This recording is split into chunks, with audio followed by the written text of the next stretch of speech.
Ritornati qui con noi, appuntamento con la CIA di Padova e lo facciamo con le nostre ospiti in studio. Ve le presento subito, sono delle donne, perché parliamo di donne, parliamo di imprenditorialità al femminile e quindi ben arrivata qui con noi Valentina Chiesura.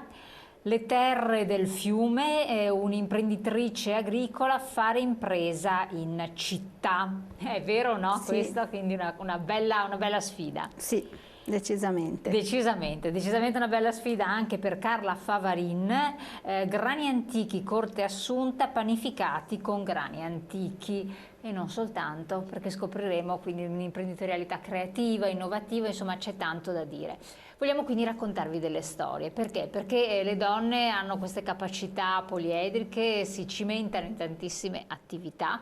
Quando lo fanno con un cipiglio, con un impegno, con una grinta, una tenacia straordinaria, partendo anche dal nulla, come vedremo con le nostre ospiti, ed è un modo anche diverso di fare agricoltura, forse non convenzionale, forse rompe degli schemi consueti, forse a volte può dar fastidio anche ai tradizionalisti dell'agricoltura, chi ha una certa mentalità, però può portare molte cose importanti e soprattutto può dare nuova linfa a questo settore che è strategico per la nostra economia, vogliamo sempre ricordarlo, ancor più quando si recupera qualcosa dal passato e lo si innova dando qualche cosa, un pizzico di non so, di linfa vitale, di fantasia in più. E allora, da chi incominciamo? Incominciamo da lei, tanto siete Sì, è lo intercambiati. stesso. Io vorrei raccontare ai nostri telespettatori la vostra storia. E allora, incominciamo con la sua storia personale, perché non è nata davanti a un campo di grano. No, beh, più o meno sono nata davanti a un campo di grano. Allora, la mia storia partiamo un po' dall'inizio, la faccio veloce. A 20 anni, io sono di Corezzolo, un paese, una frazione con Cadalbero, a me stava stretta la campagna e da lì me ne sono andata. Infatti il progetto un po' lo chiamo il ritorno, il richiamo della campagna. E me ne sono andata, sono andata a vivere in Toscana con un ragazzo, lì parte un po', ho aperto un atelier di moda perché il primo lavoro era nell'abbigliamento. Ho aperto questo atelier, vita bellissima, Pietrasanta, arte, cultura, poi da lì le cose non vanno molto bene, ritorno a casa e già lì non ci voglio stare. Riprendo, cerco, io ho sempre adorato i bambini, mi sono sempre piaciuti, linfa vitale, sempre. E ho iniziato a fare la tata. Sono partita per Milano e sono andata a fare la puericultrice, la tata a Milano inizialmente, per una famiglia, per una contessa. Ho iniziato lì, tutti mi dicevano no, non farlo perché poi torni a casa, non avrai più lavoro. Io intento, vado, stipendio era altissimo per 26 anni fa, 27 anni fa, e da lì mi si apre un mondo. Il mondo era di puericultrice, lavoravi per super persone. E insomma la mia carriera da lì è passata per 27 anni, l'ho fatta fino ad aprile. Cosa succede? 10 anni fa vengono a mancare i miei genitori e io sono nata nell'azienda agricola, sono sempre stata lì, l'azienda agricola viene data a noi figli, logicamente, per passaggio di eredità. Ma lì già non mi interesso perché ero sempre per aria, viaggiavo, non era il mio problema. Però il problema è venuto 5 anni fa, viene a mancare mia sorella e l'azienda rimane lì da sola, senza nessuno che la cura. Eravate due sorelle? Eravamo in tre, io ho una gemella, Assunta che l'ho memoria lei, e Valentina, la mia gemella. Un'altra Valentina. Un'altra Valentina. Allora cosa succede? Da lì io comincio, avevo perso i genitori, la sorella, comincio a fare un'analisi sulla vita e dico cosa serve, perché io ho sempre vissuto con l'acceleratore sempre schiacciato a 1000, valigie sempre in mano, vivevo all'interno delle famiglie, per cui non avevo tempo. Domani mattina mi diceva andiamo, non so, a New York, andiamo di qua. Era questa, ma mi stava anche bene. A un certo punto comincio a capire che cos'è la vita, insomma ho avuto parecchie crisi esistenziali, perché poi sono una positiva, è durata poco. E, io non ho figli, sono single, ho detto che scopo ho nella vita, allora è venuto fuori di prendere in mano l'azienda agricola. È sempre più forte la voglia di tornare a casa in campagna, però di trovare, di realizzare qualcosa all'interno dell'azienda, che il problema è che o fai seminativi, che L'azienda purtroppo... che cosa produceva? Allora, sempre seminativo, è stata un'azienda di... Vabbè, in origine eravamo autosufficienti, si faceva vino, si faceva seminative, avevamo i cavalli, era un'azienda che si autogestiva, poi negli anni logicamente non dava più rendita per una famiglia. Una volta un'azienda manteneva 8 persone, adesso non mantiene nessuno, se vai con... Esatto. Impressionante. E per cui niente, già io ho sempre avuto un'anima verde. Allora brontolavo perché dicevo non è possibile pagare i semi, i terzisti e tutto, non ti rimane niente, faccio un bosco. E invece già guardavo un po' i grani antichi che erano sostenibili, cioè il seme che io uso lo riuso ogni anno, non lo compro, per cui lo seminavo e lo raccoglievo e per cui era già finito, insomma si poteva avere una rendita così. Però poi ragionavo, dicevo sì, ma a chi lo vendo questo? Insomma, cominciavo non avevo ancora ben capito la trasformazione. Mi fa ridere perché un giorno guardando il terzista, guardavo i campi e gli dico, ma scusa, cosa fanno di quella roba lì? E mi dice un po' per gli animali e un po' per le persone. E ho detto, va bene, ecco, lo trasformo io. E da lì è partita l'idea da tutti i miei, poi oltretutto anche dai miei vari viaggi, ero stato a Londra, vedevo queste grandi farm che producevano nelle aziende in campagna e portavano la trasformazione in città. Non sapevo che qua esisteva un'associazione come la CIA che aveva i mercatini, per me era tutto all'oscuro ancora, non ero all'interno del meccanismo. E così ho iniziato questa attività step per step. All'inizio com'è stato? L'inizio è stato, ho iniziato con i grani e la gente del paese mi rideva dietro, perché già il pensiero di prendere un seme non trattato e di seminarlo era una cosa che non esisteva. Perché quindi c'è stato questo azzardo incredibile di... Sì, io tra virgolette me lo potevo permettere perché continuavo con il mio lavoro di puericoltrice e nel frattempo come hobby, sono partita 3 anni fa, seminavo il grano. Bene. Che bello, Sì, a tempo sì. pieno. Esatto, io avevo 2 attività, cioè il mio che mi riempiva 24 ore su 24, quando avevo quelle poche ore libere venivo a gestire la situazione a casa e poi piano piano mi sono messa, grazie anche alla CIA, con i mercatini, andare a vendere i miei prodotti, perché da lì cosa succede? Tu parti con poco, perché non si compra il seme, si scambia, per cui parti con poco seme e poi arrivi ad arrivare a una produzione. Adesso io sono partita con 4 ettari, quest'anno sono a 15 ettari di terreno. No, è bella perché mia sorella lavora già nel commercio e tutto, lei sa che sono un po', cioè io non ho paura di provare, di sperimentare. Abbiamo questo, raccogliamo il primo raccolto e tutti cominciano a vedere un po', insomma, dicono ha fatto un raccolto, era interessante perché da niente siamo arrivati... Le scommesse che avranno fatto. Sì, adesso è bello che sono interessati, mi vengono a chiedere... Però, quanto tempo è che hai iniziato? 3 anni sono. Quindi anche da poco, insomma. È da poco, sì, però io non sto a aspettare. Allora, io iniziavo già la trasformazione, in questo caso sto lavorando tuttora con Toterzi perché il progetto, che tra l'altro sembrerebbe a posto, adesso partiamo con i lavori, la trasformazione all'interno dell'azienda. Perché che cosa vuol dire trasformazione? Vuol dire che io parto dal campo, semino il grano, mulino a pietra, macino, laboratorio di panificio e pastificio. Oh là là, caspita. Sì, molto. C'è una filiera. Chiudo una filiera. Esatto, un progetto ecosostenibile perché non tratto il seme mio.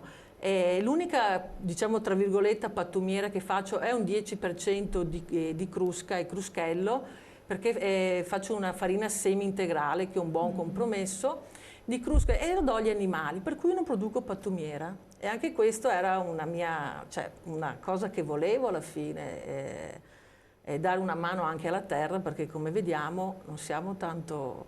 Infatti sì, rispettosi. Le persone che lavorano?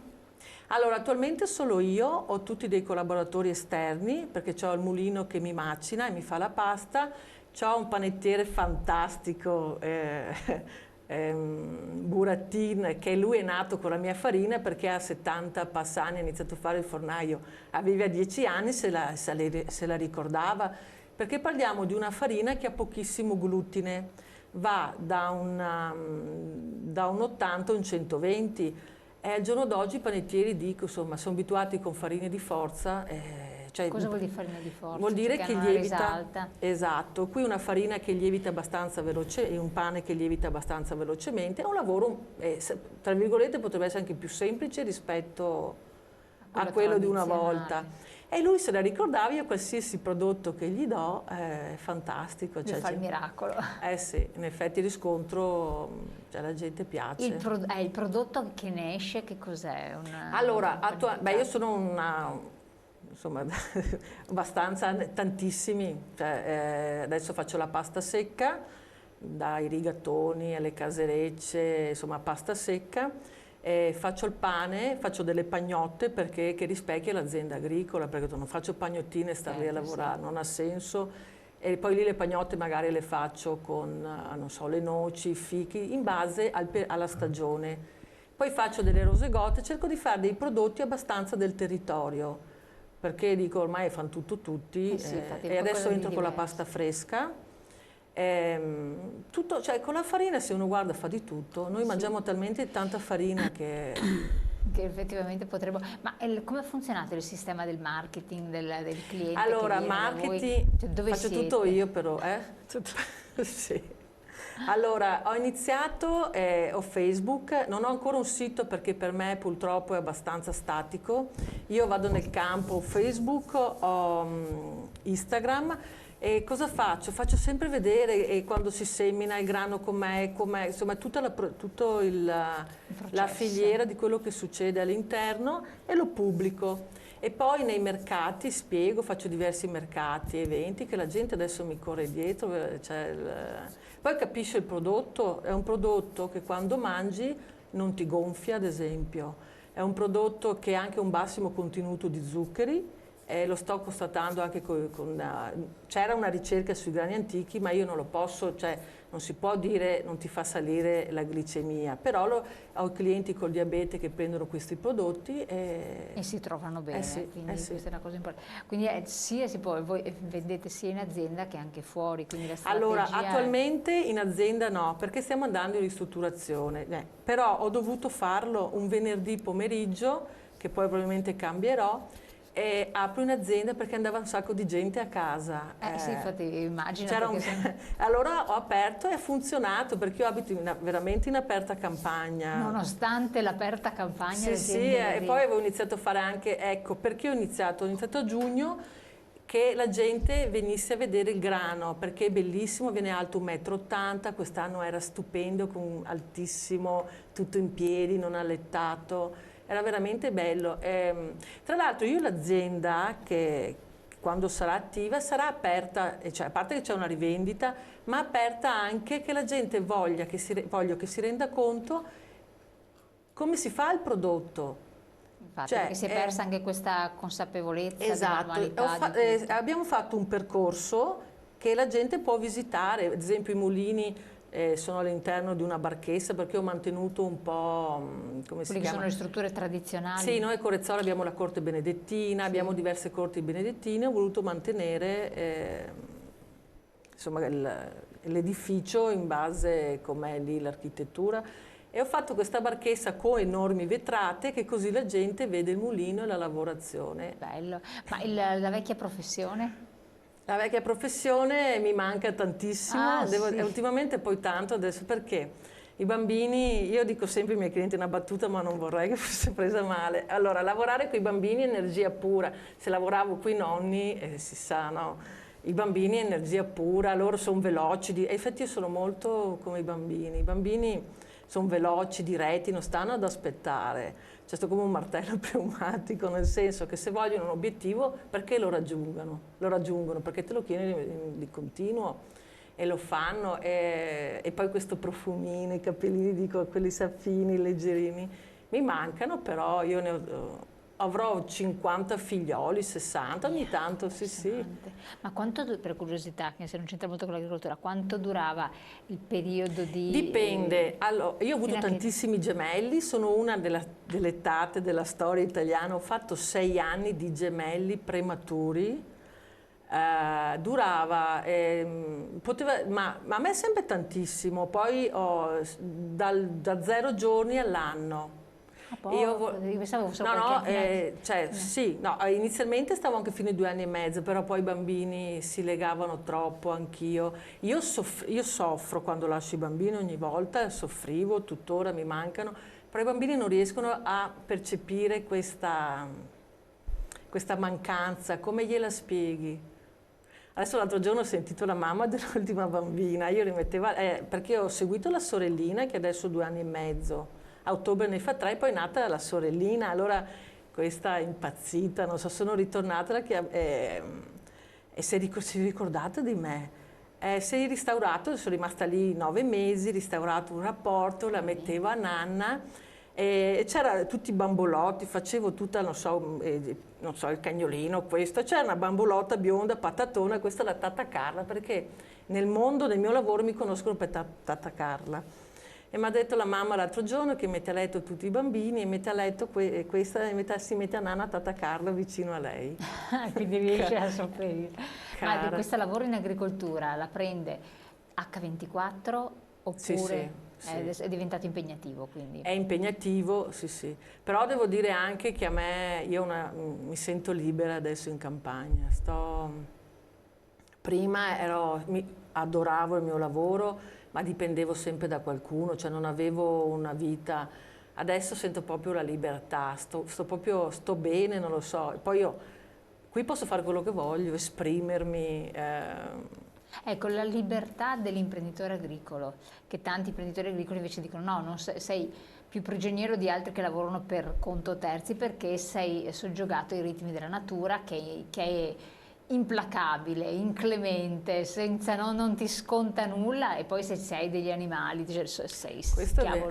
Forse non piace così tanto, diventa un obbligo a farlo, perché adesso nel mio caso io non seguo direttamente i campi, i terreni li seguo per la gestione dei sementi e ho il terzista che semina, per cui diciamo, però cavolo sto parlando della produzione, delle macine, del marketing, vado a fare i mercati tutti i giorni, io anche a volte ne apro 2 al giorno, cioè faccio tutto, cioè mi occupa 24 ore al giorno. Ho la mia gemella che la chiamo, lei è abituata un po' agli orari, non so, da operaio, voglio dire, e la faccio ogni tanto schiattare perché mi dice stai calma. Stai calma, ma sono sempre stata così. Cioè, poi d'altronde se vuoi, e poi ho vissuto con questi grandi imprenditori, perché dico sempre, ok, sono imprenditori, avranno tutti i soldi che vogliono, ma è gente che si alza alle 4 della mattina tutti i giorni, 5 del mattino. Poi io rimanevo impressionata, vanno dall'altra parte, non so, adesso in Cina a produrre, arrivano in Cina, fanno la doccia e vanno in ufficio. Cioè, allora, voglio dire, se vuoi avere qualcosa, devi darti tanto da fare. Forse questa è un po' la strategia che potrebbe essere considerata vincente, quindi dare tanto con convinzione, con passione. Io adesso la dico, non so, è una battuta, io dico prendete un obiettivo, andate lì con un'accetta, non so, un albero, pum pum, battete tutti i giorni, tornate a casa, pum pum tutti i giorni, anche i ragazzi dovete avere un obiettivo qualsiasi e tutti i giorni vi dovete impegnare. E se volere, potere, cioè anch'io, sto facendo una cosa che fondamentalmente non ne sapevo nulla, a parte che sono nata in campagna, sono nata in campagna e tutte le procedure della campagna le so, perché quando sei nata lì... Certo. Però questa cosa nuova mi sono messa a capofitto a studiare, io so tutti i produttori dal nord fino al sud, quelli che producono grani antichi, cosa fanno, cosa non fanno, cioè ti devi mettere a studiare, quindi a anche seguire corsi. Devi aggiornarti, a informarti, sì. Crescere, perché altrimenti fai un'agricoltura altrimenti rimani lì e io questa cosa l'ho imparata dalle persone con cui lavoravo. Sì, io adesso tornando un po' indietro, quando... ho iniziato a fare qualcosa, non lo so, andavo come gli imprenditori a vedere le aziende. Io telefonavo e loro mi dicevano venga e mi spiegavano, non so, pensavo inizialmente alle noci, pensavo a tante cose. E facevamo come facevano loro, chiamavo, prendevo appuntamento, mi accoglievano, mi spiegavano l'azienda, ho detto guarda che roba, cioè per cui... A parte che bisogna imparare a copiare i bravi, secondo me, e per cui mi si è aperto un mondo. Va abbastanza liscio per ora, poi... Vabbè, insomma, l'importante è che non si stanchi prima. No, beh, no, di cioè, raggiungere siamo all'inizio, adesso io lavoro con i mercatini, mi stanno partendo 2 vendite online, sto facendo tante cose. Ecco, quindi Sì, e ricerche di mercato, insomma, magari propormi a determinati, non so, delle enoteche. Adesso sto facendo dei box, dei dispositori per dare i miei prodotti in giro, collaboro con qualche albergo, con dei ristoranti, cioè poco per volta. Io non ho fretta, io voglio che le persone conoscono la farina, che è il principe, diciamo, il grano. La farina, poi da lì si può ragionare, non devo vendere per forza. Cioè devono capire il prodotto e una volta questo si parte. va. Sì. Infatti. Benissimo, bellissima storia. Attenzione che qua è arrivato un messaggio, vediamo di leggerlo. Sì. Io vorrei ringraziare, se posso. Tra poco potrete coltivare le OGM, così da ingrassare la Monsanto. Ormai siamo diventati colonie di queste aziende che pensano solo ai soldi. Allora, per me la Monsanto ha chiuso da 2 anni, sia a livello di sementi, sia a livello di tutto il resto. Cioè non entra chimica dentro, non butto niente più. Cioè se coltivo questo è chiuso, basta. E sono felicissima, era uno dei miei obiettivi. Beh, bello, si doveva dire. No, io volevo ringraziare tutti i miei clienti, perché se non ci fossero loro, Corte Assunta non potrebbe andare avanti. E anche la CIA che mi sta dando una mano. Quindi anche l'associazione di categoria è importante. Sì. Poi c'è un insieme di tutte le persone che collaborano con me, perché io a volte mi rendo conto, ho una squadra dietro che fa paura. Ogni tanto dico, ma loro veramente come fanno a credere a una persona? Dico, mi guardo, poi un giorno glielo dirò all'inaugurazione, voi siete stati pazzi, ho detto. Però funziona, cioè non vedo che... i risultati ci sono, quindi c'è poco Sì, ma a volte mi chiedo, ma come fanno a credere a tutto ciò? Perché mia sorella, quel giorno che andiamo... Io ho detto, Vale, io non avevo rapporti col commercio, rapporti con pannolini, bambini, pappe. Ho detto, Vale, ti supplico, vieni con me a vendere il primo mattino, ma neanche smanettare, neanche quei soldi, perché non ho mai avuto problemi economici, insomma, non ho mai... mi guarda, saliamo in macchina e fa, tu sei pazza, mi ha detto, vai a vendere un prodotto che non sai. E io ho detto, ma che problema c'è? Ho detto, ma secondo te, ho detto, Agnelli, vai in fabbrica a fare le macchine? È stata, e lei ha detto, tu sei pazza. E da lì è proprio... Dalla pazzia è nata la genialità, bellissima. Adesso è contenta anche lei inizialmente. Immagino che sia però contenta. Però è felice. E poi ho 2 nipoti, e per cui ho già il ricambio. Sì. Basta che non facciano anche loro di testa come ha fatto la zia. Sì, ho mia nipote piccola che è pazza come me, l'altra è troppo seria, però va bene perché è bilanciato. Torniamo a parlare di questo, poi scopriamo un'altra bella storia e a tra poco dopo la pubblicità.